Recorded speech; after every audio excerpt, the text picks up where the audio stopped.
In many of my top wine videos, I try to include wines from a number of different countries so that there's something for everyone. However, I know that many of my viewers are very big Italian wine fans. So in this video, I've compiled some of my favorite Italian wine recommendations from the past 12 to 18 months or so, and I've put them into this single video. We're going to start out strong with an excellent wine from iconic Italian producer Marchese Antinori. This is the 2021 Villa Antinori Chianti Classico Riserva. This is a wine that is produced from fruit that is sourced from highly coveted sites throughout the Chianti Classico region. For example, for this 2021 vintage, they obtained fruit from Gaiole, Greve, Castellino, and more.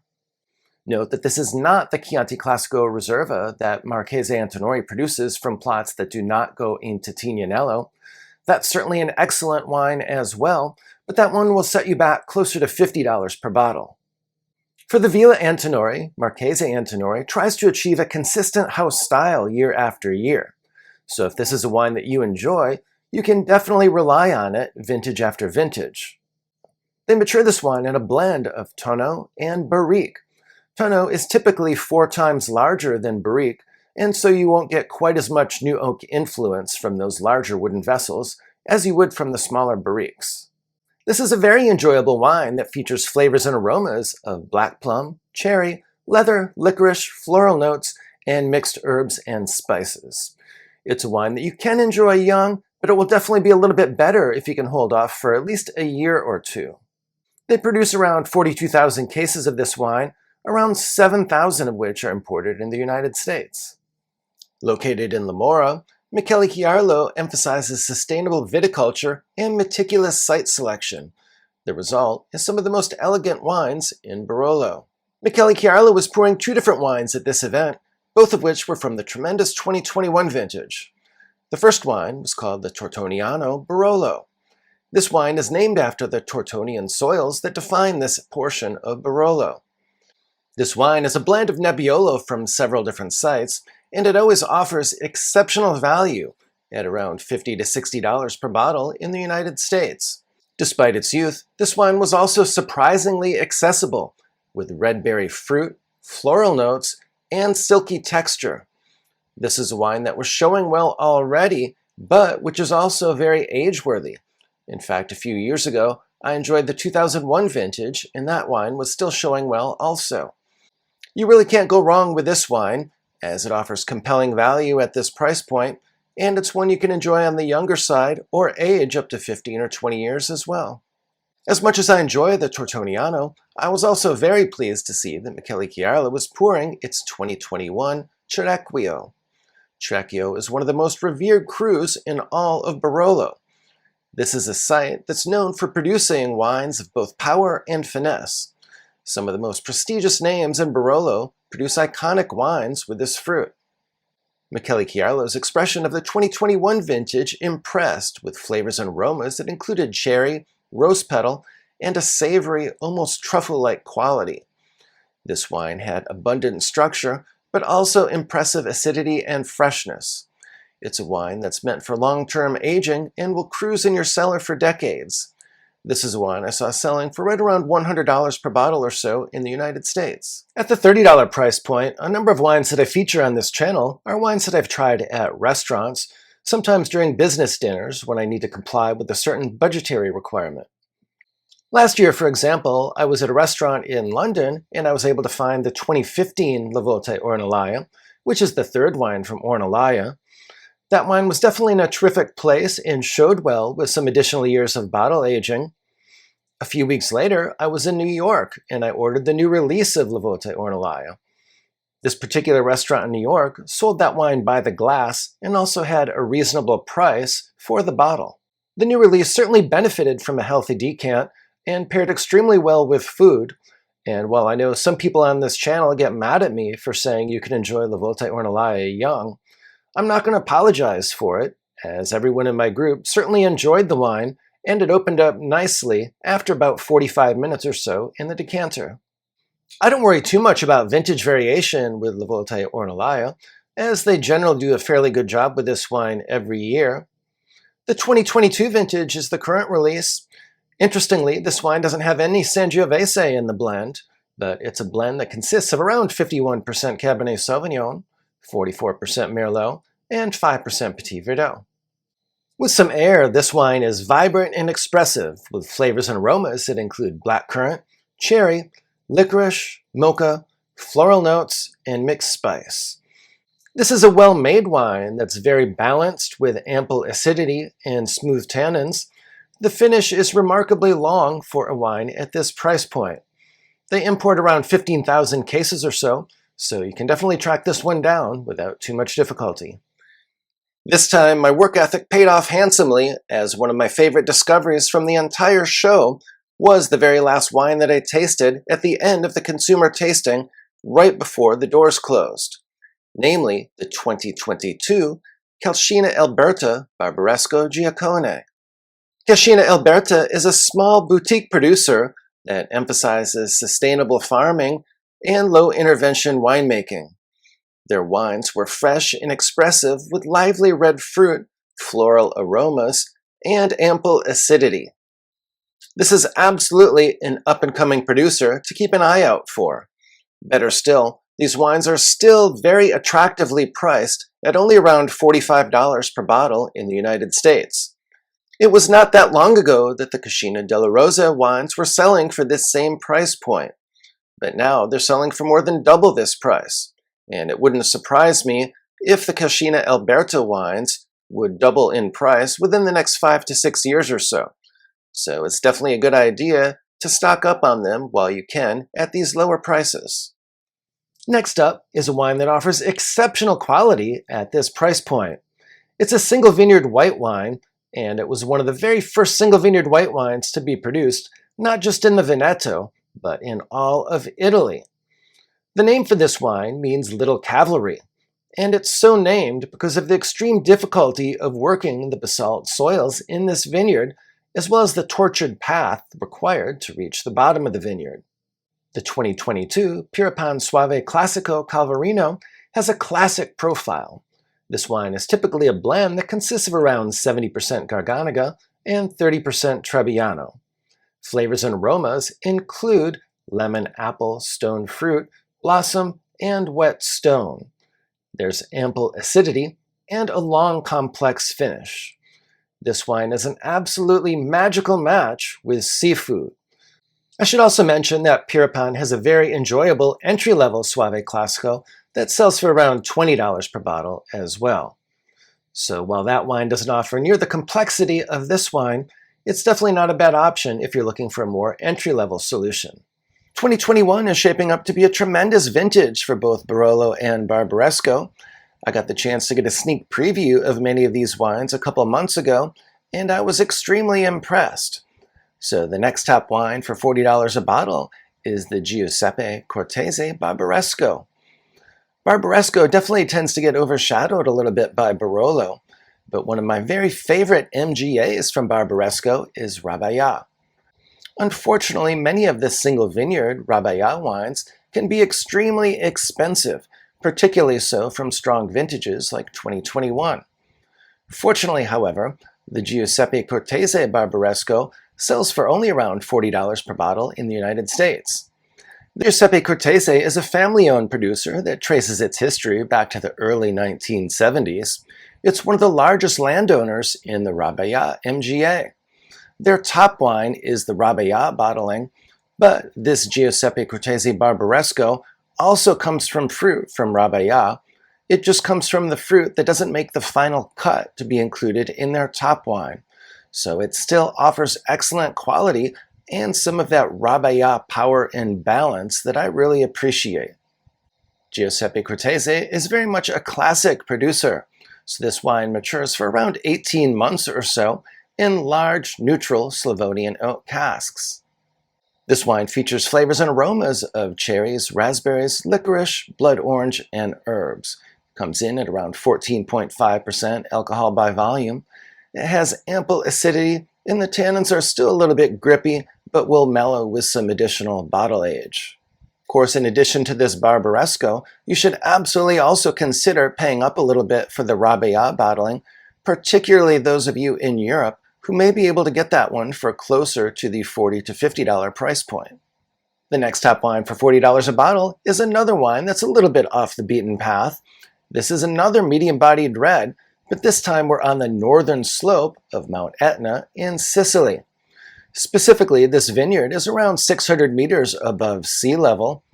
The Calerara Sottana vineyard is owned by an outstanding producer named Tenute della Terre.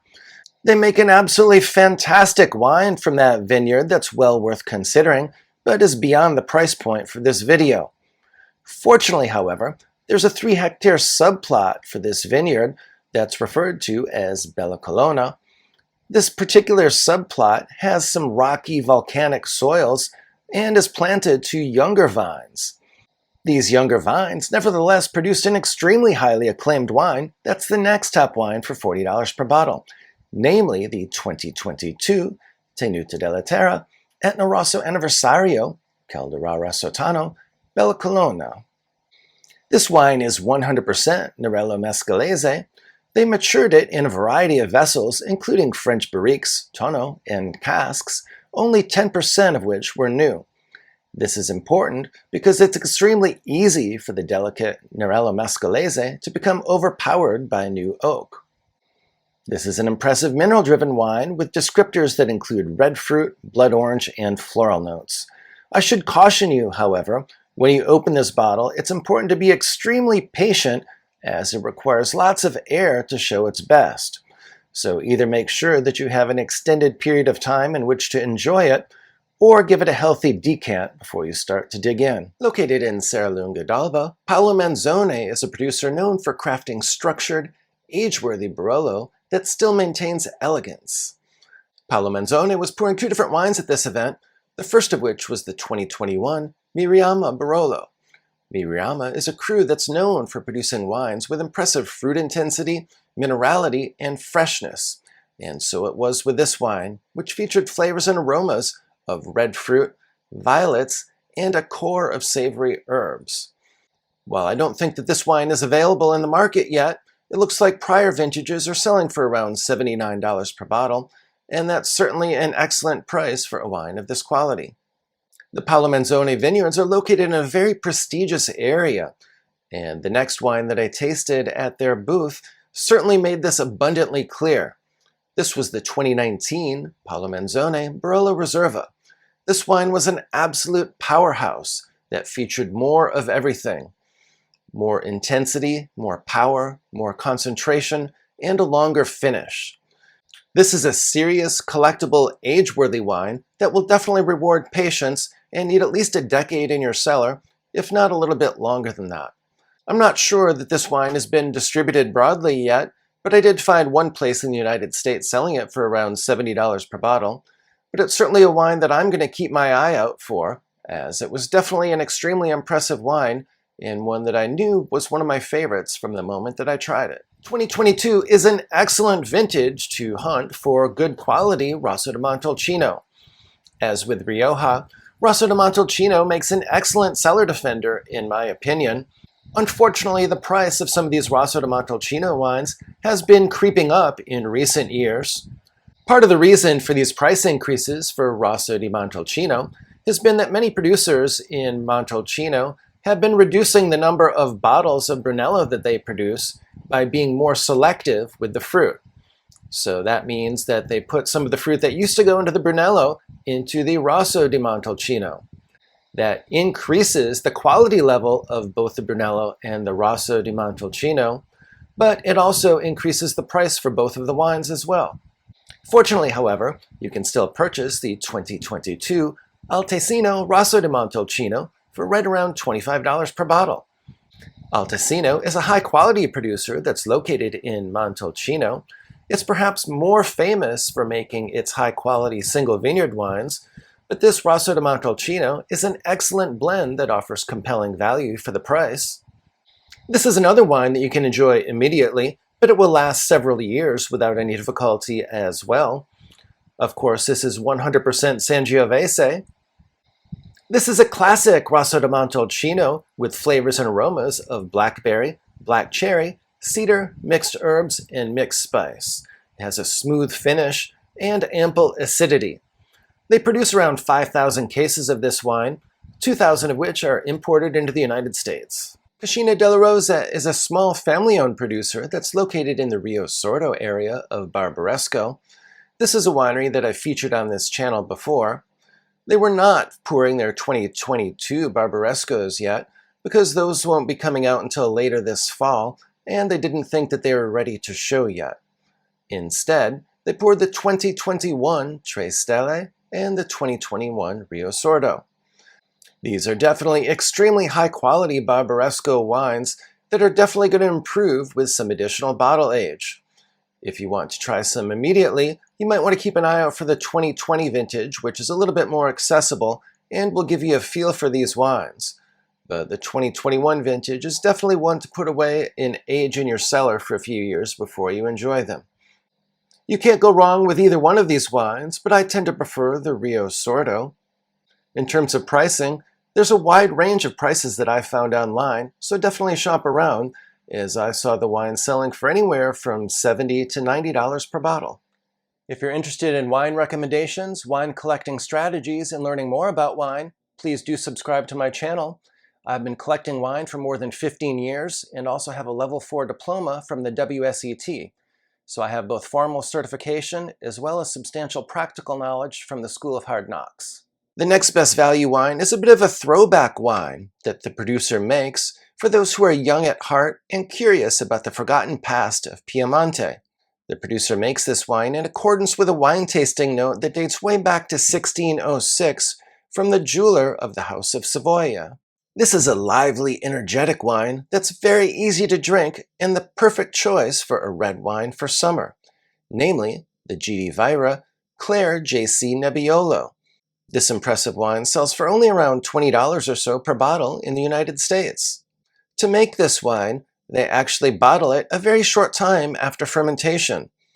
To give you an idea, for the 2023 vintage, they harvested between September 27 and October 6, and then they fermented the wine, but they were bottling it already the first week in February, so only about 4 months after harvest. This wine features flavors and aromas of cherries, raspberries, cranberries, and rose petals. This is extremely vibrant and expressive.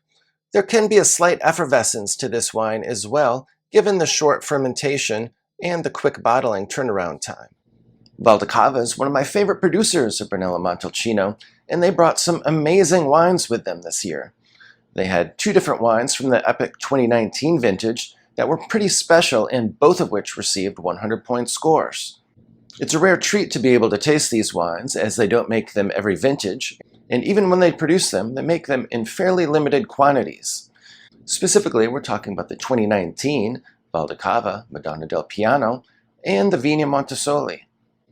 These wines are certainly very young, but it was a treat to get an early read on them, as they already have impressive purity of fruit. They're certainly built to last and will cruise in your cellar for a couple decades or more.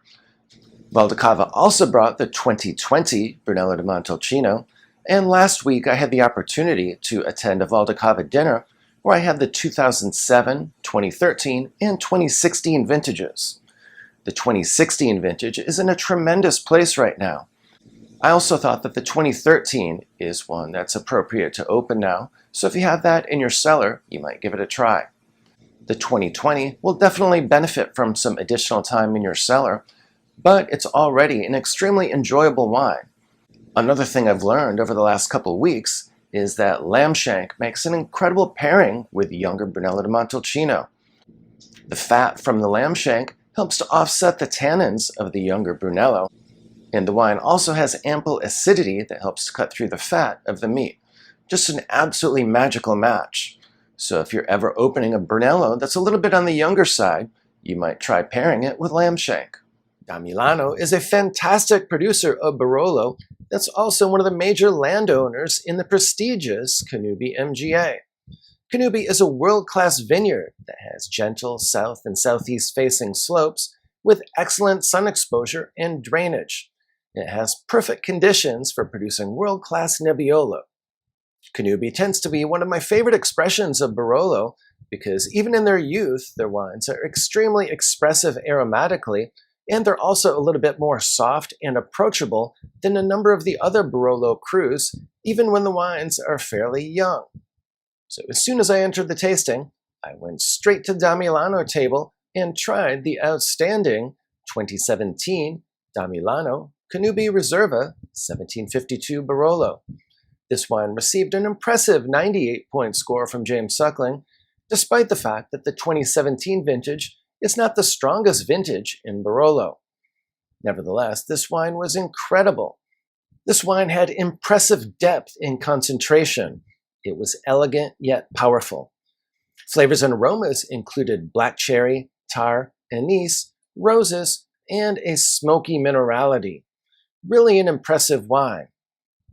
But if you'd like to get a feel for the Damilano style without paying up for the 1752 Riserva, you can definitely try the other wine that Damilano was pouring that night, namely the 2019 Canubi Barolo. This impressive wine received a 95-point score and is from a very strong vintage in Barolo. So it'll give you a lot of the quality that you'll find in the 1752 Riserva, but at a small fraction of the price. Coldorcia is a winery that's known for making wines that generally require a substantial amount of age before you enjoy them, but the 2019 Coldorcia Brunello di Montalcino is a bit of a departure. This is a wine that has a bigger, riper profile than many of its peers in the outstanding 2019 vintage. The good news is that that means that you can enjoy it either in the near term or the midterm while you're waiting for some of your other 2019 Brunello to mature.